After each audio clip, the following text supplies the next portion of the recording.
Salve Nação Santista, sou o Felipe Hipólito, estamos começando mais um episódio do podcast do Peixão, né? Para falar um pouco aí da próxima rodada do Brasileiro, esse duelo contra o Atlético Goianiense, um pouquinho da Sul-Americana, o desafio também de reformular a zaga do Santos, aí, o sistema defensivo, né? Que o Diniz está enfrentando. Enfim, alguns assuntos que a gente vai abordar hoje aqui no podcast, sempre em parceria, né? Com os parceiros de sempre aqui, o Longo, nosso vulgo Dracena, né? E também o Matheus, o cara lá de Londrina. Vamos lá. E aí, Longo, tudo bem? Classificado, tá um pouquinho mais aliviado, né? Depois da chuva de defesas que o João teve que fazer, né? Classificação em que o Santos teve muito mais sorte e competência do João Paulo do que juízo. Salve, salve pro Felipe, pro Matheus. É sempre um prazer estar aqui com vocês. E a gente vai ter um tempinho aí para falar bastante de Santos, de projetar a sequência da Sul-Americana, Campeonato Brasileiro, tem coisa boa vindo aí. Eu até acho que o Santos, pelo que foram os 2 jogos, mereceu, né? Mereceu mais, mas assim, correu muito risco que não precisava correr, né? Impressionante. Bom, Matheus, tudo tranquilo por aí? Tudo tranquilo, Felipe, Longo, Nação Santista, né? Tá acompanhando a gente aqui no podcast, no YouTube, no Spotify, para falar muito do Santos aí, sequência da Sul-Americana e o Campeonato Brasileiro, já que domingo tem mais um jogo que o Santos precisa voltar a vencer. É isso aí. Bom, vamos começar falando então do Brasileiro, né? Que é o próximo jogo aí. O Santos enfrenta o Atlético Goianiense, né? Enfrenta no domingo, né? Às 6h15 da tarde na Vila Belmiro. O Santos tem 16 pontos, é atualmente o 10º colocado, né? Do Campeonato Brasileiro. E vamos lá, o Santos vai enfrentar o Atlético, né? Um time que está oscilando, que está numa situação mais difícil agora. Que tem o Arthur Gomes, né? Que vai poder jogar. Até houve uma notícia hoje, não sei quem que publicou. Agora perdi, mas que faz parte, né, do acordo aí pela vinda do Moraes. Então o Arthur Gomes vai poder jogar, né, no domingo, ele que vem atuando como meia, né, pelo time goianiense aí. E o Santos tentando aí, como o Matheus disse, né, retomar aí o caminho das vitórias do Brasileiro. Na Vila Belmiro o Santos tem vencido a grande maioria das partidas, né, sob o comando do Diniz. Vamos ver se desse domingo aí mais uma vez a gente consegue os 3 pontos e jogar bem, atuar bem, isso é importante. E, enfim, isso que a gente vai debater também aqui é a questão da solidez defensiva, né? Que o Santos está sofrendo um pouquinho nessa reformulação da zaga, né? Bom, vamos lá. Queria saber o que vocês esperam aí desse jogo, como vocês acham que o Santos vai encarar a partida. O Diniz não tem dado indício de que vai poupar ninguém por enquanto.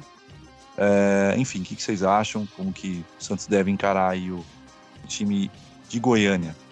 Começa aí, Matheus. Então, Felipe, o Atlético Goianiense é um time bem organizado, fez bons jogos contra o Corinthians na Copa do Brasil, que acabou eliminando o Corinthians. Bons jogos que a gente viu também no Campeonato Brasileiro, tanto é que tem uma pontuação próxima do Santos.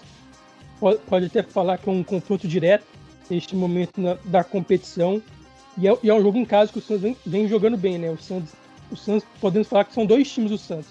O Santos do Diniz. O Santos em casa, que, por exemplo, no Brasileirão tem 4 vitórias e 2 empates. Fez praticamente toda a sua pontuação na Vila Belmiro, e quando joga fora é um empate, são 2 empates contra o Bragantino e o Grêmio, e o restante de derrotas. O Santos fez 1 ponto só fora de casa, então é um aproveitamento, um desempenho muito diferente quando o Santos joga na Vila, quando o Santos joga fora de casa. Como é um jogo na Vila, a gente Matheus, tem não pode cortar, mas acho que são 2, né? Que é contra o Grêmio e contra o Red Bull, né? 2 pontos fora de casa, né? 2 pontos.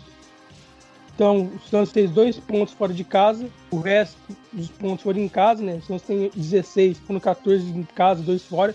Então é um aproveitamento discrepante. O Longo, né, que é o grande fã do Dorival, vai lembrar, que parece muito com o time do Dorival, um pouco, né? Que é um time que em casa assim, fazia bons jogos, fazia resultados. E fora de casa o Santos não conseguia fazer, fora de casa com o Dorival, o Santos não conseguia fazer grandes jogos, perdia a maioria dos jogos. 2015 foi emblemático, o Santos ganhava em casa e perdia fora, era impressionante. Estava acontecendo um pouco isso com o Diniz. O time do Diniz, claro que tem reformulação, o Santos perdeu jogadores, mas tem essa discrepância. Como é um jogo em casa, tem essa expectativa que o Santos faça um jogo bom depois de fazer um jogo muito ruim contra o Independiente, apesar da classificação. Então tem essa expectativa do Santos voltar a desempenhar bem, fazer os 3 pontos, porque o Santos no Brasileirão vem de alguns resultados ruins, Você empatar com o Bragantino não é ruim, mas você pegar a sequência, né? O Santos perdeu pro Palmeiras, o Santos tinha perdido pro América Mineiro fora de casa. Então o Santos veio com alguns resultados ruins, o Santos empatou com o Sport em casa. Nessa sequência só venceu, levando em conta o Brasileirão, só venceu o Atlético Paranaense por 2-1. Então o Santos precisa voltar a vencer, pontuar, para não se aproximar da zona de rebaixamento, que é uma preocupação dos santistas, para ficar ali no bolo para um G8, né, que deve acontecer com o campeão da Copa do Brasil. Se o campeão da Libertadores for um time brasileiro, pode acontecer um G8. Então o Santos ficar nesse bolo aí para poder brigar por um G8 ou até um G10, né, porque pelo ano do Santos, pela temporada do Santos, o Santos terminar no G10, eu acho que não seria um ano ruim, pelas todas as perdas, né? Perdeu a dupla de zaga, perdeu o Pituca, perdeu o Soteldo. Toda hora sai a notícia do Caio Jorge. O Caio Jorge pode sair futuramente, então não seria uma temporada ruim o Santos ficar no G10, mesmo fora da Libertadores. Então, para o Santos ficar nesse bolo aí para poder brigar por um Libertadores, ou mesmo ficar numa Sul-Americana, porque pela temporada do Santos, pelas dificuldades financeiras, não seria nada ruim. E falando do time em campo, né? O Moraes ainda está com uma lesão, você falou do Moraes, o Arthur Gomes vai poder jogar pelo Atlético Goianiense, o Moraes também poderia jogar nesse acordo dos clubes. Desse é uma matéria no UOL que o Moraes ainda está fora, então o Felipe Jonathan vai continuar no time. E defensivamente, você até comentou, Felipe, o Luan Pérez, o time tinha dado uma consistência defensiva, ele e Luiz Felipe. Com a venda do Luan Pérez, o Kaique, que ainda é um jogador de formação, que sofre na questão física, né? Na bola aérea, de você brigar com um atacante adversário, ele tem essa dificuldade, apesar do passe dele é muito bom. E o time deu uma queda física, uma queda defensivamente.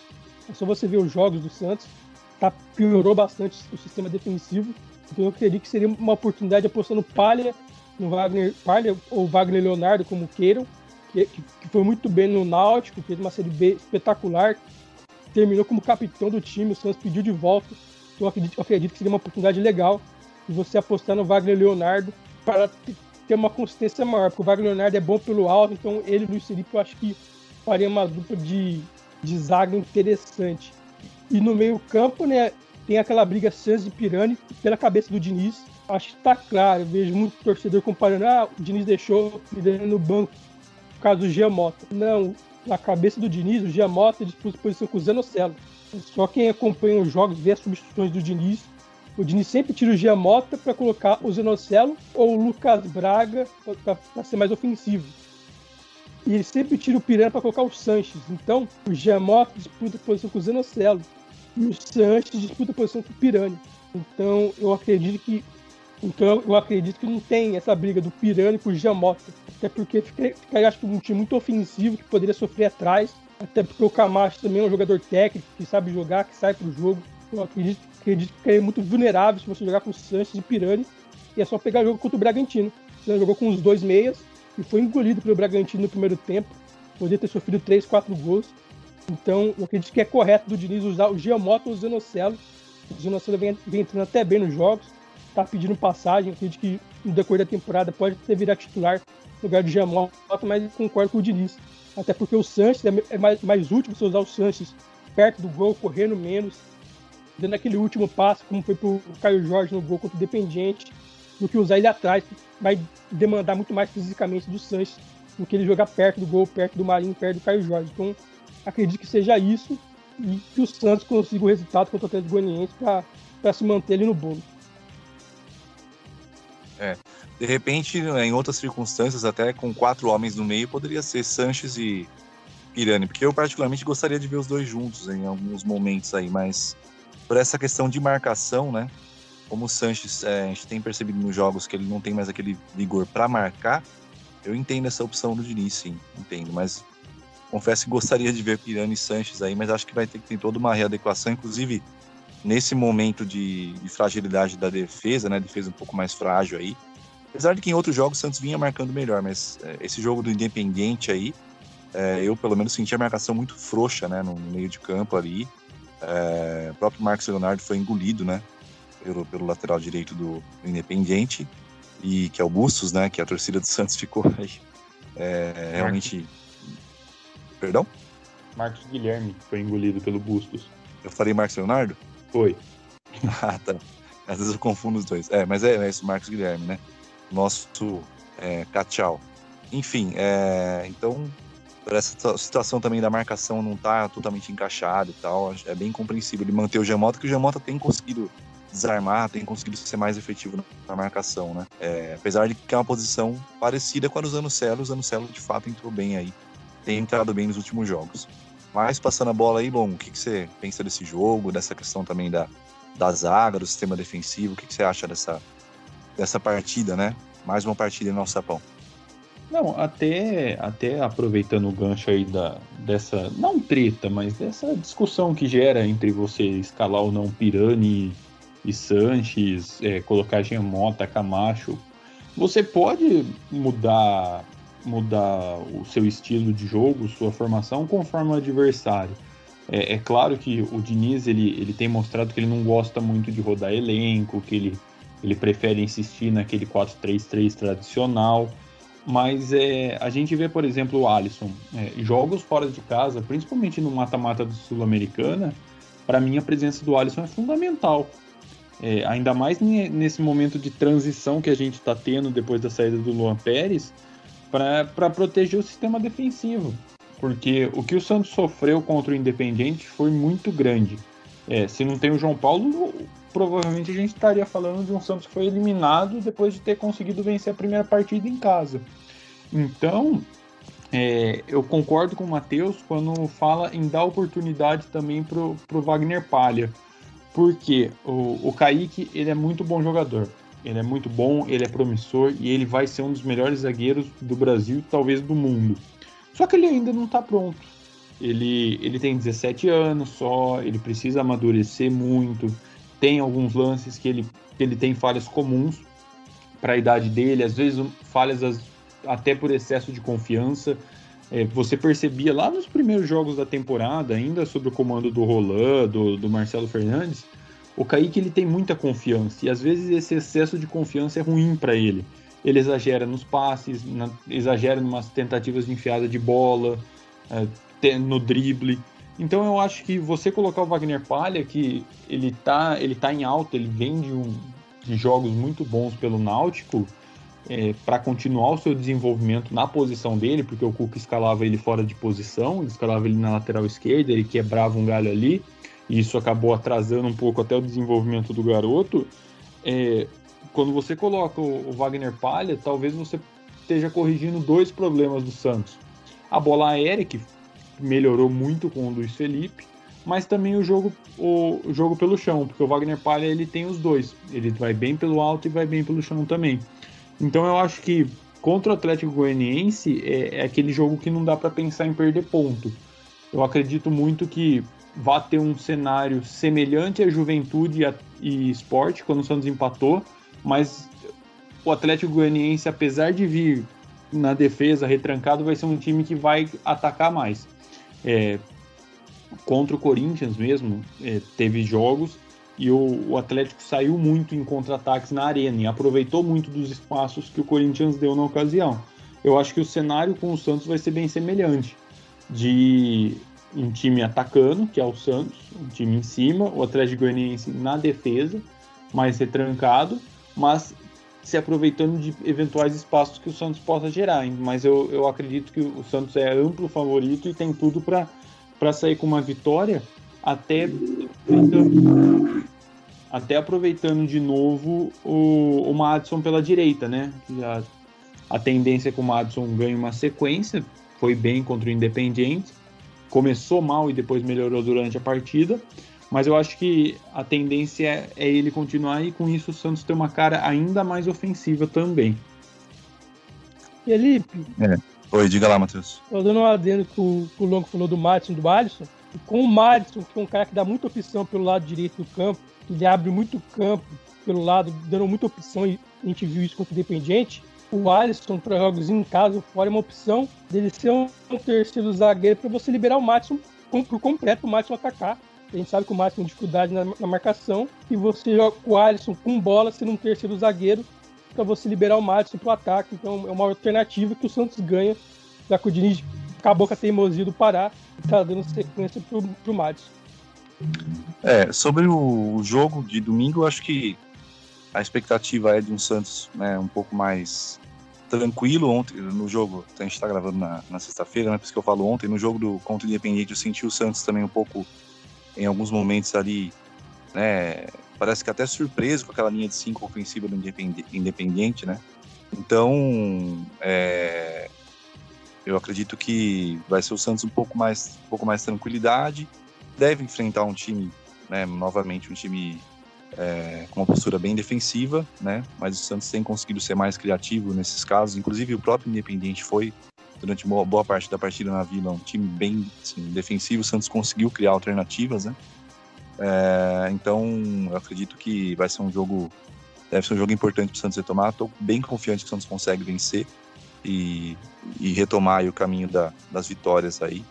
E na expectativa de que o Santos consiga fora de casa também melhorar um pouco. Se bem que houve jogos, por exemplo, contra o América Mineiro, que o Santos foi prejudicado pela arbitragem, talvez tivesse sido dado aquele pênalti, poderia ter mudado a história.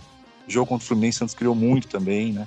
Mas outros jogos o Santos realmente oscilou muito, contra o Grêmio, né? Contra o próprio Bragantino, fez um primeiro tempo muito ruim. Então, a gente espera que o Santos consiga ser mais regular, né? E acho que isso passa mesmo pela questão da zaga, né? Essa questão da zaga também, o Santos sofre, né, em alguns momentos. Contra o Independiente, como eu comentei, sentia a marcação muito frouxa. Acho que era um jogo, sim, como o Santos estava sofrendo ali no meio, né? De repente colocar o Alisson para reforçar. Eu acredito que o titular, na minha opinião, tem que ser o Camacho mesmo, mas eu acho que o Alisson, em algumas circunstâncias, ele é interessante. Acho que o Diniz acabou colocando tarde o Alisson ali. O Santos sofreu muito pelo lado esquerdo e o Alisson consegue também fechar ele bem pelo lado esquerdo. E, enfim. Mas eu acredito que ele não tem colocado Palha. Isso eu penso que pode ser isso, né? Porque na Sul-Americana o Palha não foi inscrito a tempo e ele não queria quebrar um pouco o entrosamento do Luiz Felipe e o Kaique, tentar deixar bem entrosado para esse duelo da Sul-Americana. Nesse jogo agora contra o Atlético Goianiense, eu já acho possível que o Palha possa entrar ou no segundo tempo, ou talvez ele comece até jogando, né? Eu acho que o Kaique é um cara com potencial impressionante, muito bom, né? Mas tá verde, né? Tá verde e eu acho perigoso, né? Inclusive o próprio o Diniz fez isso quando colocou o Luiz Felipe, né? O Kaique falhou naquele jogo contra o Bahia, já vinha cometendo algumas falhas, né? Vinha pecando às vezes no passe ali por um excesso de confiança, como o Longo colocou. Então eu acredito que é interessante mesmo que o Kaique entre aos poucos. Vale lembrar que até pouco tempo atrás ele estava marcando praticamente crianças, né? Adolescentes ali. Modo de falar crianças, mas enfim, adolescentes, né? No sub-17 e tal. Então, assim, tudo é muito novo para ele, né? A questão do corpo, que ele ainda vai crescer bastante, melhorar bastante, né? Enfrentar jogadores prontos fisicamente, né? Jogadores fortes. O time do Independiente é um time muito forte fisicamente também, inclusive ganhou várias divididas no meio de campo, na minha visão, justamente pela força física, né? Em alguns momentos abusou das faltas, né? Pelo menos, apesar de enfim, deveria ter tido um jogador expulso no primeiro tempo, não teve, né? A arbitragem foi mal, mas no segundo tempo houve 2 expulsões e corretas, né? Porque o time Independente bate bastante também. Mas tem a força física também. Muitas vezes ele consegue ganhar de forma limpa pela força física, né? Felipe, mas eu acho que... Oi, diga lá, Matheus. Você lembrou bem que o Palha não pode jogar Sul-Americana, pelo menos as oitavas, né? Ele vai poder ser inscrito nas quartas. Isso, Eu não sei se vocês sabem, ou se vocês viram, se o Palha jogou pelo Náutico a Copa do Brasil. Se ele jogou, ele também não pode jogar a Copa do Brasil. Talvez isso pode estar pesando pro Diniz não estar colocando Palha. Que eu não lembro mesmo se o Palha jogou a Copa do Brasil pelo Náutico. Pode ser. De repente ele não quer manter pelo menos até os duelos da Copa do Brasil, né? Se bem que é aquilo, né? Vai ter a Copa do Brasil já em agosto, dia 10 de agosto, se não me engano, a primeira partida contra o Libertad, né? Do Paraguai, aí, que são as quartas. Olha, Série B e Campeonato Pernambucano, pelo Náutico. Ah, tá. Então tá livre. Então pode ter sido essa questão na Sul-Americana, talvez, né? Talvez na cabeça do Diniz seja isso, de não ficar mudando muita zaga no momento de reformulação. E agora, quem sabe com calma, né? Inserir o Palha. É bom lembrar que o próprio Diniz já afirmou que ele pediu, né? A volta do Palha, né? Em contrato tinha lá que o Santos poderia pedir a qualquer momento, o Santos pediu de volta e a pedido do próprio Diniz aí também. E com certeza, baseado também nos scouts, os scouts do Santos devem ter avaliado muito bem, que o Palha vinha muito bem no Náutico, inclusive a torcida do Náutico não ficou nada contente com a saída dele. Né? Mas é isso, eu acho que é um jogo que o Santos pode retomar uma tranquilidade aí. E vamos ver se já tirou alguns aprendizados, né? Vamos ver se o Santos vai estar mais atento, independentemente de posição, de jogadores, que o corpo do time, né, marca de uma forma mais incisiva. Houve lances ontem, né, com o Santos com um jogador a mais, vários jogadores perto da área do Santos, dos jogadores do Santos, e aquela marcação frouxa dando muito espaço. Né? Isso não pode acontecer. Bom, em relação à Sul-Americana, só uma expectativa breve de vocês, para a gente já nessa parte final do podcast, né? O que vocês pensam desse duelo contra o Libertad? Vocês têm uma expectativa boa? Eu vou até adiantar minha opinião, eu acho que passa muito mesmo por essa questão também do que vai acontecer em relação ao Caio Jorge. Eu acredito que realmente é provável a saída, porque está esquentando, estão vindo muitas informações da Itália, muitos setoristas do Brasil também afirmando que realmente devem vir propostas oficiais para o Santos, times da Itália, né, Milan, a própria Juventus. Eu acredito que o Caio vai acabar saindo, o Santos vai receber um valor aí praticamente simbólico, né, mas enfim, um valor bem abaixo do que poderia vender, mas diante dessa situação, né, como está em final de contrato, para que melhor que nada, né, enfim. Então vai depender também de repente se vem uma reposição ou não, e dessa questão da zaga, né. Vale lembrar que o Léo, a tribuna soltou ontem, né, que o zagueiro Léo, ex-Cruzeiro, ele foi oferecido ao Santos mesmo, e o Santos, pela análise interna, não quis. Isso é um indicativo para mim de que o Santos está atento sim a essa posição, porque o Santos analisou a situação do Léo, né?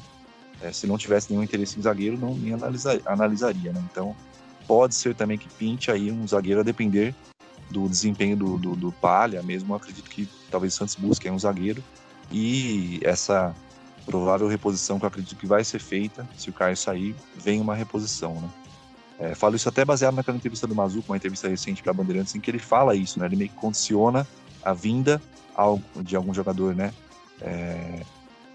Provavelmente para ser titular ou para brigar bem pela posição de titular mesmo, com esse status mais de titular, condiciona isso à saída de algum jogador. Né? Então eu entendo que se o Caio sair, o Santos deve buscar um 9 aí.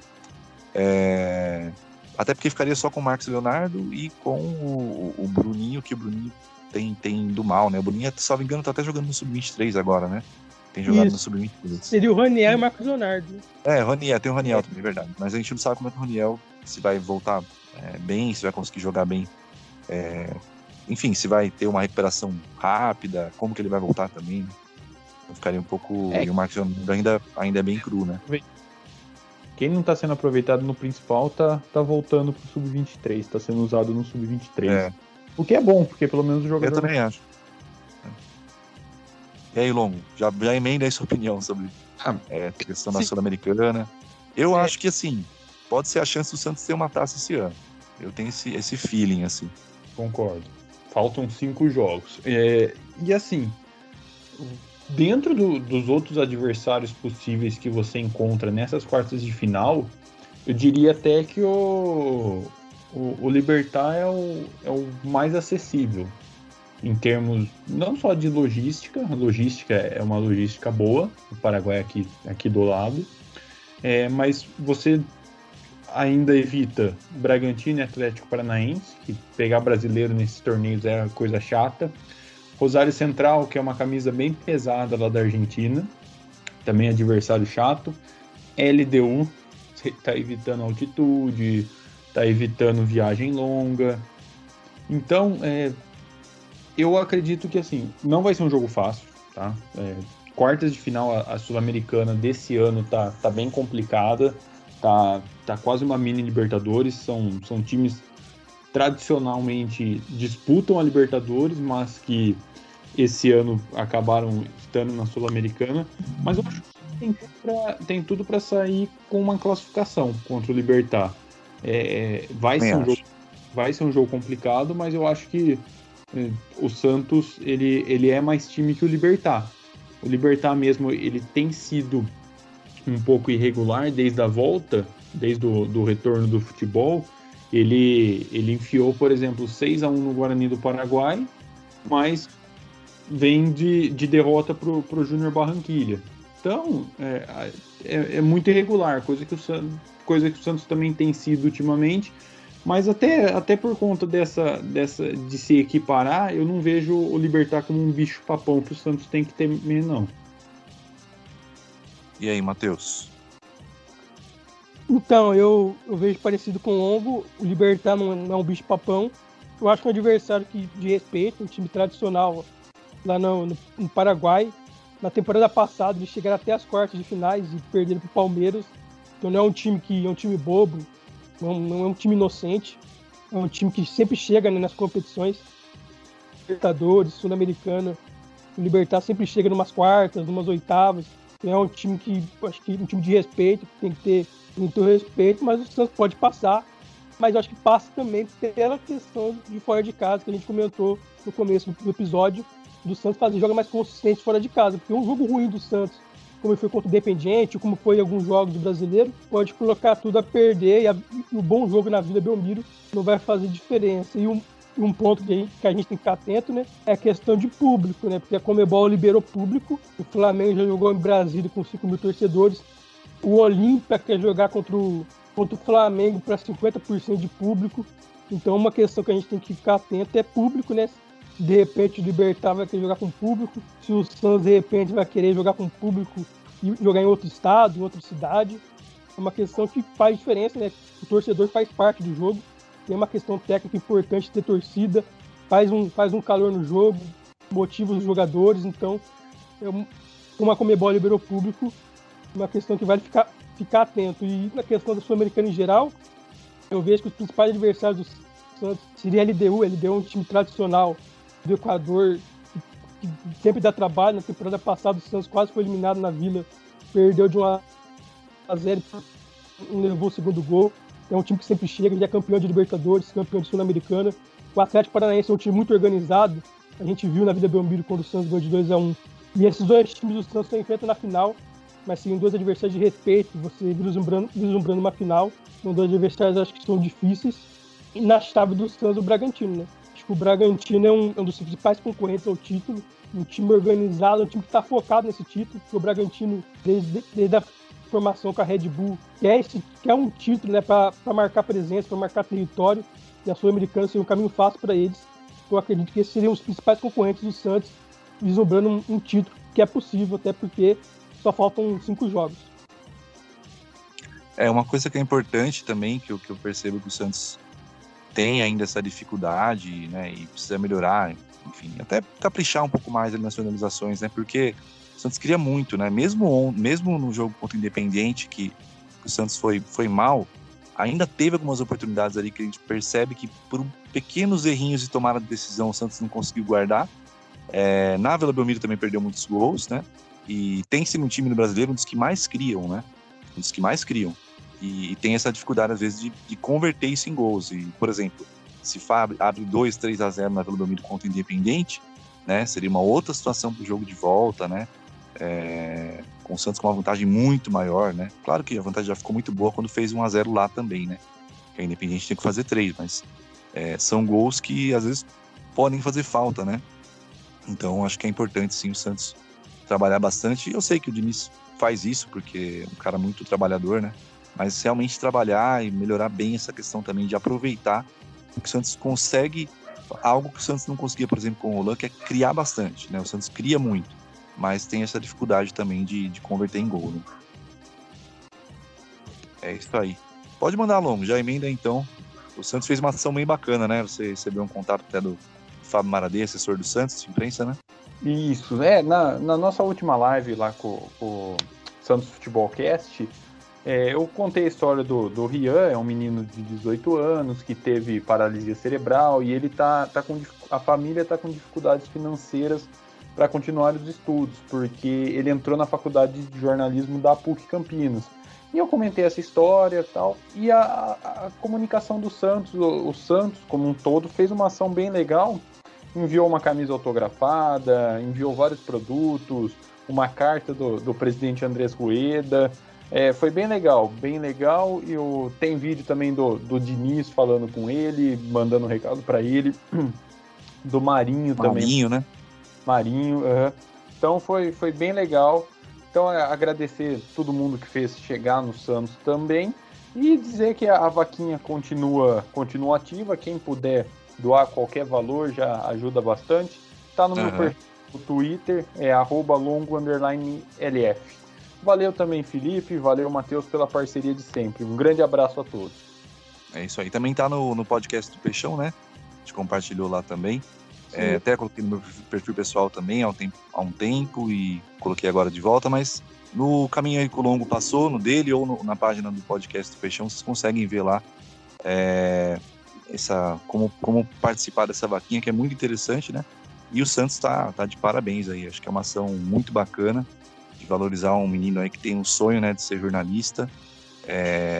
E é incrível, né? É muito legal ter esse sonho, lutar e se superar, e é muito bom o Santos participar disso, né? E muito legal essa história que o Longo reforçou aí, né? E trouxe de volta na última live, e todo mundo que fez chegar ao Santos também tá de parabéns. E parabéns a todos os envolvidos aí, Deus abençoe todo mundo, né? E é isso, continuem se cuidando, a pandemia não acabou e vamos para mais uma vitória aí, se Deus quiser, no Brasileiro, e que o Santos consiga melhorar cada vez mais competitivo e trilhar um bom caminho aí no restante da temporada. Valeu, Matheus, valeu, Longo, pela parceria de sempre, obrigadão mesmo. Obrigado a todo mundo que tem assistido aí, participado das lives, curtido, comentado. Continuem curtindo, comentando, compartilhando. Dá para acessar também no Spotify, né? Ouvir a qualquer momento aí, como sempre o Longo e o Matheus colocam. E é isso, tá? Continue acompanhando aí, participando com a gente, fazendo o podcast com a gente. Isso que a gente sempre pede. Beleza? Um grande abraço a todos, fiquem com Deus. Até a próxima.